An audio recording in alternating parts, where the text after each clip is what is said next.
Good morning po mga kasimpleng buhay. Kamusta po kayong lahat? At kakauwi ko lang po galing sa trabaho.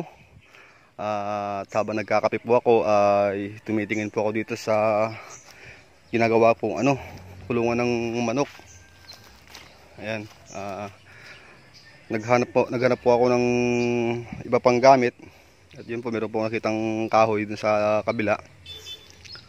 Bali, papakita ko po sa inyo mga kasimpleng buhay. Ganito lang po yung paggawa ko ng kulungan. Ito po yung sa mga inahin. Ako nakapansin nyo po, meron po siyang dyan. Dalagyan ko po ng yero.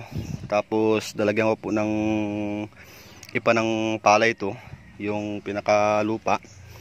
Para kung sakaling yung mga ipot nila ay hindi ganong mabaho. Tapos pwede pang gawing organic yung kanyang ipot, yung chicken dung. Ayan mga kasimpleng buhay, update ko po kayo. At sa video po na ito ay ito po yung part 2 ng paggawa ko ng kulungan. Wala pa po akong update sa inyo dun sa mga tanim kong okra, sitaw, patula. Ayan, yung okra po ay marami na po siyang bunga, pero mga gaano pa lang po.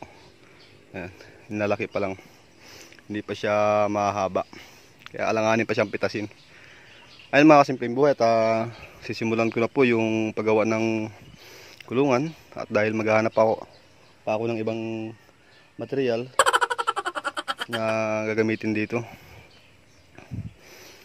Ayan, mayroon naman po akong yero doon na pangbubong at saka steel matting. Ayun, mayroon po ako pambako doon na steel matting. Ayun po mga kasimpleng buhay, good morning po sa inyo. Shout out po sa mga subscribers ko at sa mga viewers. At maraming salamat po dahil sa inyo ay nag-grow yung aking YouTube channel. Ayun po mga kasimpleng buhay, at sisimulan ko na po yung paggawa ng kulungan ng manok. Bali po ito, naka-time-lapse po.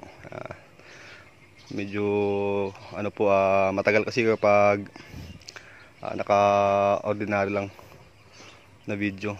Wala po akong cellphone na na medyo mataas-taas yung storage at saka memory.